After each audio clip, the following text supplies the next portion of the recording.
Yeri gəlmişkən, Trampdan söz düşdü. O 400 milyon dollarlıq bir təyyarə Qətərdən hədiyyə alır və Əksinə deyir bu ki, bir mən hədiyyə, bunun yəni əleyhinə deyiləm, axmaq olardım bu hədiyyəni götürməsə. əksinə bu Bu bir hədiyyə dövlət rəhbəri deyil. səviyyəsində rüşvətdir də. Bunun başqa adı nədir ki? Əvvəla Söz hökumətinin vaxtında 50 manatdan yuxarı hədiyyələr birbaşa dövlət fonduna keçirdi. Yəni 50 manata qədər bir ruçkaya, bir qalstuk Və alsa saxlaya bilər. Amma 50 manatdan yuxarısı hətta artistlər belə qonorarları yüksək səviyyədə onda dövlət fonduna keçir. Bu yaxınlarda da bir aktrisa dedi ki, Sovet hökuməti mənim yuvelir, nə bilim, anbarımdır. Yəni ona xaricdə nə qədər mükafatlar vermiş, o gətirmiş, hökumət onun əlindən alırmış.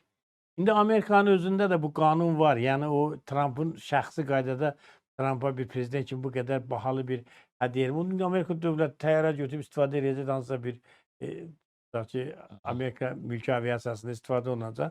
Amma Qətər niyə bu hədiyyəni verib? Əksinə baxsan, mənə elə gəlir ki, könüllü şəkildə bu hədiyyəni vermir. Qətər elə bu hədiyyəni sən dediyin kimi rüşvət kimi verib. Hədiyyə adı altında rüşvət kimi verib. Çünki Tramp hakimiyyətə gələn kimi Səudiyyə Ərəbistanından 1 trilyon manat pul istədi. Eləcə də bəyanat verdi ki, Qətər də bizə kömək eləməlidir. Görünür, Qətər pul şəklində yox, danışıblar ki, bu pul şəklində versə biraz bir çıxar. Yəni bunu əsaslandırmaq da çətin olar. Onda bunu bir təyyarə şəklində tutaq ki, eləyiblər. Bu da kifayət qədər bahalı bir şeydir. Elə Putin təxminən bir o qədər pul istəyirdi Qətərdən. Yarım milyar pul istəyirdi. Deməli ki, bu İstanbul, mümkün İstanbul səfəri ilə bağlı Putinin yeni bir informasiya da var. Saytlarda belə bir xəbər yayılıb ki, daha doğrusu birində ki, Putin sabah İstanbula getməyəcək və belə bir planı da yoxdur. Amma İstanbula uçuş üçün Sergey Lavrovla Yuri Uşakov üçün təyyarə hazırlanır və o da qeyd olunur ki, Putinin səfərinə hazırlıqla bağlı qərar istənilən vaxt verilə bilər. Yəni qarşıdakı saatlarda, günlərdə bununla bağlı bir yenilik ola bilər. Bu Yəni Lavrovun və Uşakovun Türkiyəyə getməsi Putinin Türkiyəyə getməməsi üçün əsas deyil. Yəni burada çox yüksək səviyyədə görüş, məsələn, Amerika prezidenti və Amerika Xarici İşlər naziri gəlir Türkiyəyə.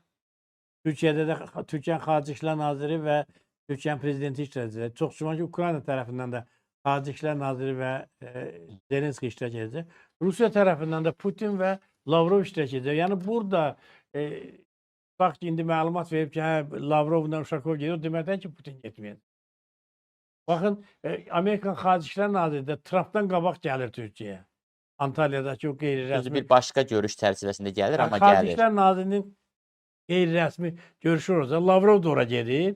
Amerikan Xarici İşlər naziri ora gedir. Ukrayna gedir. Prezidentlər də İstanbula gəlsə, oradan da bir yeri gələcək İstanbula.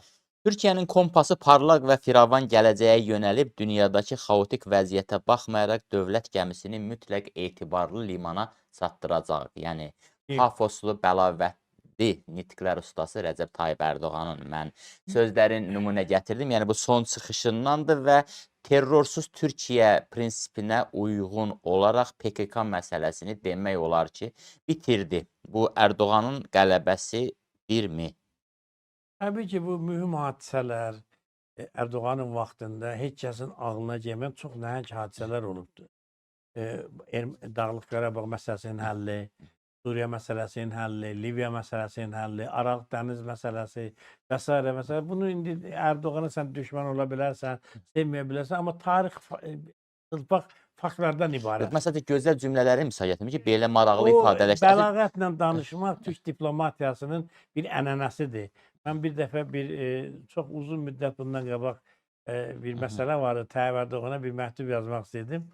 Mənim də bir dostum vardı Türkiyədən, Hüseyn Qucabıyıq, o Türkiyə parlamentində komitə sədri idi, AKP-nin fəallarındandır. Bu yaxınlarda oxudum ki, AKP-dən çıxıbdır, o müəyyən CHP ilə bağlı mövqeyinə görə. Mən dedim, hə, belə yazaq, dedi, yox, Sədər bəy, Türkiyədə bu cürə məktub yazmaq olmaz. Biz prezidentə məktub yazırıqsa, belə yazılmalıdır. Elə qəribə cümlələr işlədi ki, mən soruşdum ki, bu nə deməkdir? Yəni, xüsusi bir dil var, diplomatik dil var. Tayyip Ərdoğan da Türkiyənin prezidenti kimi o bəlağətlə Türkiyə siyasətinin ənənəsi uyğun bir dillə danışır. Hər bir dövlət xadiminin özünə məxsus bir ritorikası var. Məsələn, tez-tez şeir demək, tez-tez belə məsələlərə müraciət etmək Tayyip Ərdoğan üçün xarakterik bir cizgidir. Baxın, tarixdə misallar gətirir və yaxud da şeirlər oxuyur və yaxud da müəyyən belə atalar misalları çəkir. Bu baxımdan onun əsas məsələ mahiyyətdədir. Doğrudan da Türkiyə demək olar ki, 2-ci Dünya müharibəsində də apardığı siyasət nəticəsində bir kənarda qalmağa nail oldu. 1-ci Dünya müharibəsində ərazisində 35 dövlət müharibə apardı, amma müharibənin nəticəsində Türkiyə çox az bir itki ilə o müharibədən çıxa bildi. Yəni Türkiyənin Osmanlı dövründən gələn və kifayət qədər möhkəm bir 1000 illik dövlətçilik təcrübəsi var. Bu dövlətçilik təcrübəsi Türk hökumətinin istənilən dövründə istənilən lideri üçün böyük bir məktəbdir. O məktəbi də ənənəni də türklər yaşadırlar. Yəni türklərdə ola bilsin ki, Osmanlı imperiyası dağılıb, yerinə Türk Cümhuriyyəti gəlib, amma Türk siyasəti, Türk diplomatiya tarixi davam edir.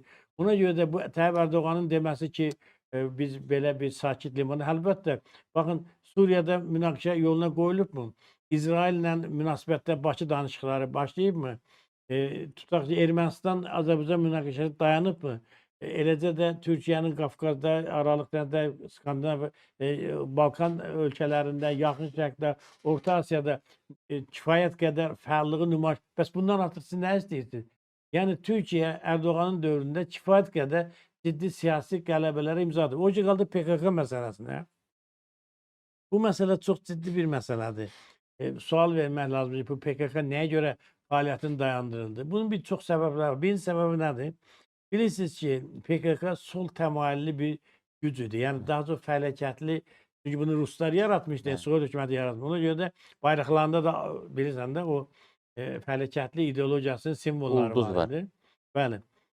Artıq dünyada sol ideologiya özü nüfuzunu itiribdir və kifayət qədər dəstəyi yoxdur. Ona görə də artıq heç kəsə belə fəaliyyətli bir hərəkatı lazım deyil. Birincisi budur, ideoloji süqut var. İkincisi, sosial bazası demək olar ki, PKK-nın əvvəllər məsələn onlar böyük kütləvi şəkildə ora qoşulurdusa, amma Erdoğan'ın vaxtında Kürt partiyası yaranıb parlamentə düşəndən sonra Kürtlər üzəri iki yerə bölündü. Yəni bir qrup Kürt parlament mübarizəsini əsas götürdülər, dağlara getdilər. Yəni mağaradan parlamentə gəlirlər artıq. Yox, gəlib bu da Dem Partiya ilə iştirak edir də, o Dəmirdaşın və s. iştirak elədiyi parlamentdə Kürtlərin böyük bir partiyası var. Süreyya da elə onların nümayəndəsidir, hətta parlamentin sədr müavini səviyyəsinə qədər gəldi, çıxdı. Deməli, artıq sosial bazı partiya. Üçüncü səbəb maliyyə problemidir.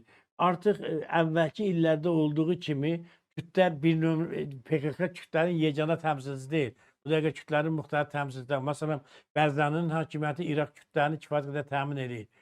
Suriyadakı Kürtlər bilirsən, Suriya rəhbərliyindən danışıq aparıblar, Suriya hakimiyyətindən implikasiya olunublar.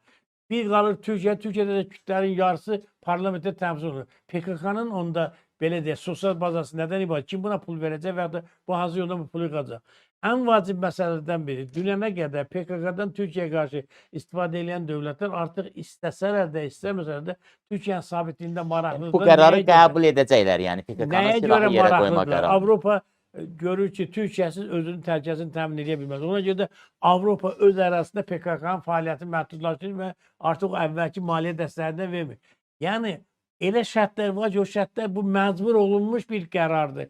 Yəni PKK-nın bugün terrordan imtina etdiyi yolundan siyasi mübarizə davam etməsinə bağlı verdiyi qərar PKK-nın düşdüyü vəziyyətdən meydana çıxan bir qərardır. Bu yoxsa kimsə bunları hədə qorxuca və ya da PKK-nın ağlı başına gəlib yox.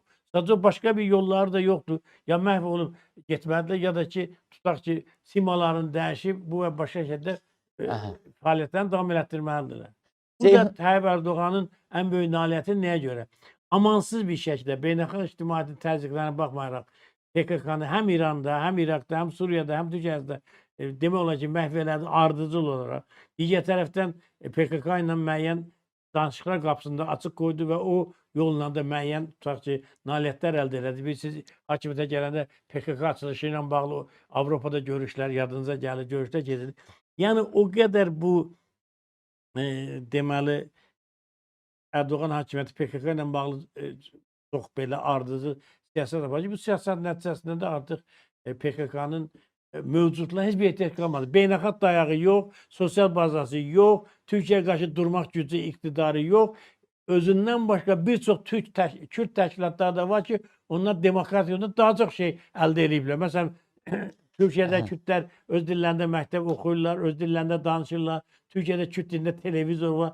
Yəni bu PKK nə uğruna mübarizə aparacaq? Bərzani gilə orada demək olar ki, bir qeyri-rəsmi dövlət yaradıblar. Eləcə də Suriya ərazisindəki kürdlər kifayət qədər dövlətin həyatında iştirak edirlər.